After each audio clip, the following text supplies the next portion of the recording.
Well, welcome into Frog Vision and a one-on-one with the new head basketball coach here at TCU. And I guess we got to start with a big welcome home. Coach, good to have you back in Brian, Fort Worth. Thank you so much. It's my pleasure. It's great to be back. My family's excited, and we can't tell you how much we look forward to this. Now, you're no stranger, obviously, to TCU. Played here, graduated from here. 2007, I remember when you were on the stage with us, put you in the Hall of Fame. That was a great day. And now a chance to really come back home. Right.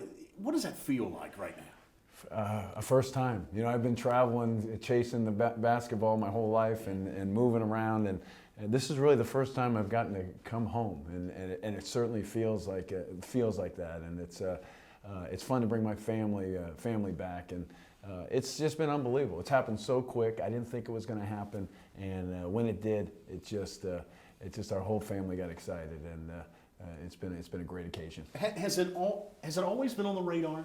Has it ever been on the radar? Yeah, I think it always has. I think if you play at a place, if you play and you work and you're passionate about something that you do and you have success, as we did and won conference championships, I think once you get into coaching, you think maybe there's someone that you want to be or want to coach at and emulating and you know, you see. I guess if I get into coaching, I had to like what Coach Killingsworth was doing, and it seemed like a good life. Yeah, that legacy that the Killer still leaves here, that Coach Killingsworth left. Is that something that you think about? That hey, you want to restore the glory, essentially? Well, you know, yeah, we want to fill this place. We want to fill the arena. We want to make TCU proud about their basketball program, and we've had a lot of great moments here. But I just.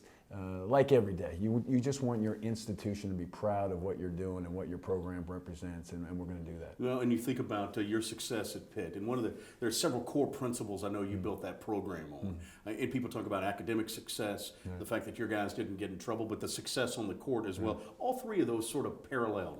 It's one is as important as the other, and I know we're all judged wins and losses, and we did a lot of winning, that's for sure. But we want to do it the right way. We want kids that people respect and admire. We want them to be representatives of their city, the university, and we want this to be the city's team. And we did that in Pittsburgh, and we're going to do that here in Fort Worth. I heard a great line from your meeting with the team last night, and that is, no one can sell this program better than me. I think you got a point there. I think so, because you know, TCU gave me a chance when I was 17 years old, and everything I've gotten, everything I've attained is a result of being at TCU. I even met my wife through a TCU student that I knew. So, and that was in Hawaii. So, it's everything I can be thankful for somehow comes back to TCU. Well, it sounds like it wasn't a very hard sell then for Mr. Del Conte.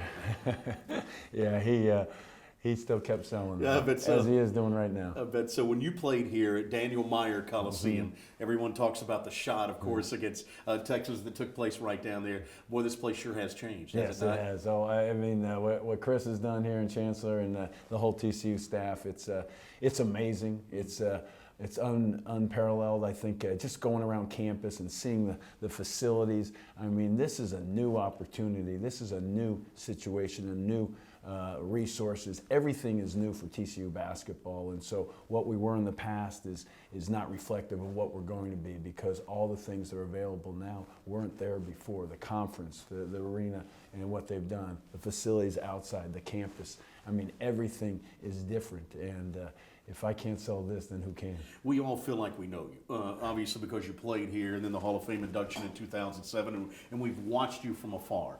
But we may not know everything about you. Fill us in on what your core principles are, though, when building a program.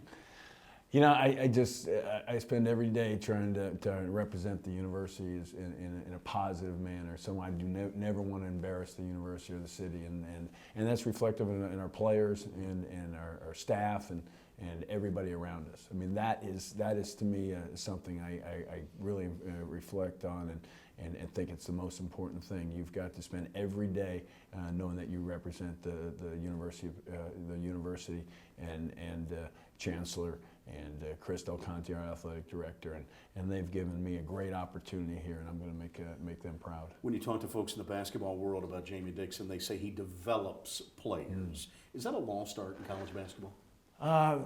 Developing players to me is why you do it. I mean, my thing is about where he came, what he was, and then what he became as a player and as a person. And I think of what I came in here at 17 years old, 160 pounds, and you got to love the process. You got to love to get better. You got to love to improve, and that's as a student, that's as an athlete, that's as a person, and that's what we really try to get across to our guys. Every day is an opportunity to get better, and that development is part of it. And on the court, yes, that we're going to spend our time doing that, but it's in other areas as well, and we want the whole person, the whole player. And that's what we're trying to develop here at TCU. Let's talk style. When folks see your team take the floor, what will they see? They're going to see an unselfish team, a team that plays hard, and a team that plays with toughness and plays fast, plays hard and quick, and want them to react, not be slow thinking, and just play with emotion, play with energy, and enjoy playing out there. You got to enjoy it, and that's those are the things that I want our guys to see and want our guys to feel when they're out there on the floor. When we watch you coach on the sidelines, and then we watch your teams play, there's a word that always seems to come to mind, and that's passion. Yeah. It feels like there's a passion out there. Yeah, and I feel that here being at TCU. I mean, if you can't have passion about your school, your alma mater, I think. As I said, if I can't sell this place, who can? Yeah. And I think that's truly the essence of coming back. I mean, I just feel that excitement, and you want to go to a place and that you feel passionate about, and there's certainly not a place I feel more passionate about. I tell you, it seems as if you don't back down from a challenge. I mean, you think about the coaches you had to coach against in the Big East. Yeah. Then they move you to the ACC, and now all of a sudden you say, let's go to the Big 12 and tackle these guys, huh? No, I mean, the way college athletics is going, and when I got into coaching, I don't know that I thought that way or when I was thinking about it, but the way college athletics is going, you got to be in the Power Five. I mean, it's just, and when you're in that Power Five, you have opportunities. You're going to play against good people. You're going to have the resources. You're going to be on TV. You're going to have the exposure, and that's really what's happened in these last couple of years. So, thankfully, Chris and Chancellor made that decision to get into the Power Five and be a part of it, and so now that we are and we're stable and here at TCU, the future is limitless. And like I said, we didn't have those things before here at TCU, and I'm fortunate to be a part of it now. We know about your relationship before Coach Killingsworth passed, the relationship you had with him, and Ben Howland as well. Who are your mentors today, though? Who does Jamie Dixon rely on? I look to a lot of guys. I mean, there's one other name that people don't know a lot about. Lute Olson was a guy I really, and I had no connection with him as far as working for him. But when I was at Northern Arizona, actually when I came out at high school, he had just moved to Arizona, so he came west. And just running through into him and watching his career and being a part at Northern Arizona when they were at Arizona, we played him, and also getting to know him more and more after his career and after he's retired.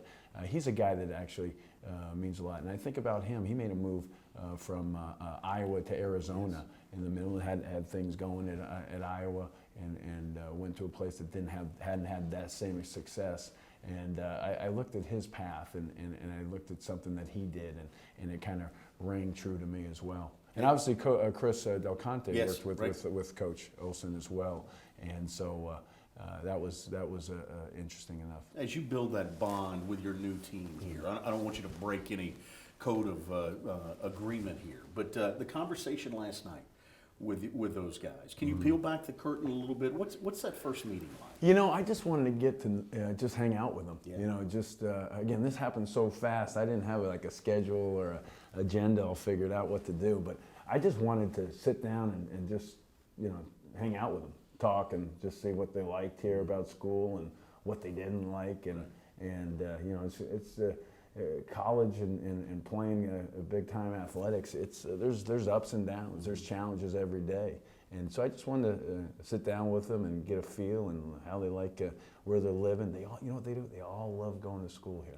Yeah. That was you ask them a couple things, but to a man, they love going to school here. Right. You know, and I heard that gave me that was real exciting. I mean, that's a good thing because that's going to be easy to recruit with. Change is difficult too on guys. Change is difficult on everybody. Yeah. It's difficult on young college kids, and I know that's what. That first conversation, like you said, is just to get to know them. Maybe put their mind at ease. Yeah, no, I just want to hang out with them. I Love mean, we're them. going to change. Yeah, we're just going to hang out and talk, and I'll meet with them individually, and just want to get to know about their families and where they came from, why they came to TCU. Yeah. But like I said, they all love going to school here, and that's a pretty. I wasn't surprised, but I like to hear it from young kids saying that. Yeah. Sometimes they don't realize it when they're going there. You know how good they got it, and they know how good they got it. Did you know it at the time when you were at school here at TCU? Oh yeah, I did. I was so excited. I mean, I was, you know, those guys. I wasn't probably as recruited as a lot of those guys were. I was just looking for a chance. And I told them the story about when I was recruited, and Coach Montague offered me a scholarship, and a lot of schools have been looking at me. And then once TCU offered me a scholarship, then a bunch of other schools started saying, giving me scholarships. And I was like, you know, I'm going to go with the guys that believed in me first. You know, Bill Monagle says he knew it all along you'd be a great coach. He said he takes credit for it. He's a wonderful guy and a great golf coach here at TCU. I got to say, I didn't think I didn't know he'd be a great golf coach when I was watching him on the sideline coaches. But, he's adapted quite well. He's done really well, and I just talked to him on the phone earlier. He's out in Richmond on an event, so he won't be here today. But you know, TCU has given me everything I've had. And it really came from him. Let's talk big picture on two real quick issues. One, let's talk staff. What do you look for when you're putting an assistant coach on your staff? Guys that love the game. You know, you use the word passionate, and they got to love the game. They got to love to work, and it can't be like work. You know, coming to the office can't be, and coming to be around the players, that can't be work. If you got to count the hours, then you're in the wrong profession. You know, if you feel like it's, I got to be there. I mean, you got to want to be there, and if you are, and if you're there because you love it, that's to me the most important thing. And so hard work, loyalty, and feeling good. I had a friend that worked here as a football coach, and he worked at a number of places across the country. And he said about TCU, there's no better place in the world to work than we hear TCU. that all the time. And he said that. So that's something that I've always remembered. And so I want guys who want to love what they're doing, but I know they're going to especially love it here at TCU. They're going to walk into a fertile recruiting ground too here in the state of Texas. That's got to excite you. You know, I've never had that. Yeah. You know, I've never been. You think about where I've been in northern Arizona, Right. Up in the mountains. I've been in Hawaii. Not a lot of players in Hawaii. You got to do some traveling to find a few. Yeah. And Pittsburgh high school basketball's kind of dropped off. Hasn't put it. So, you know, I was talking about. I said to somebody the other day. I said, "Hey, I got to go recruit. I'm going to go recruiting that day. I'm probably going to go." So, in my mind, I think I got to go 5-6 hours to go somewhere. And then I realized I'm probably got to drive the road 20 minutes or so down the road to find a guy. So, it's a different feeling, and it's exciting, and I'm looking forward to that. Yeah, when you think about everything that goes into a program, you're a big family guy too. I know that. I know family's important to you. This has got to have a family feel to it, doesn't it?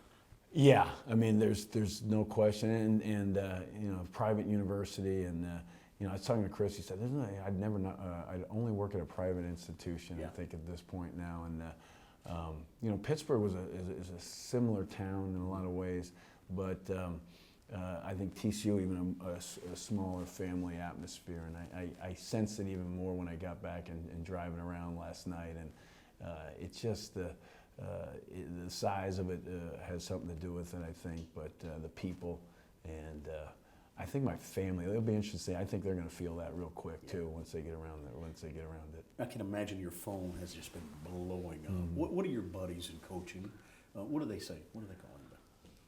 They're really excited. I was just surprised. I got a bunch of calls and texts. I got a Lon Kruger, a lot of the Big 12 guys text me too, and they were excited for me, and you know, they knew. I think if you're at a place for 17 years and I've had opportunities, and if I came here, then it must be something that I was excited about it, and I certainly was. This just felt different. It just felt right, and there was always, as you said, someone in the back of my mind, but it just felt right when the opportunity presented itself, and I didn't think it was going to happen.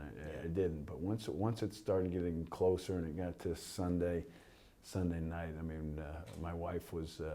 She could see the excitement in my eyes, and I could see the excitement with her as well, and so that's when we knew it was going to be the place. Have you allowed yourself to go there? Have you allowed yourself to go to walking out of that tunnel for the first time as a head coach at TCU, and what that's going to feel like?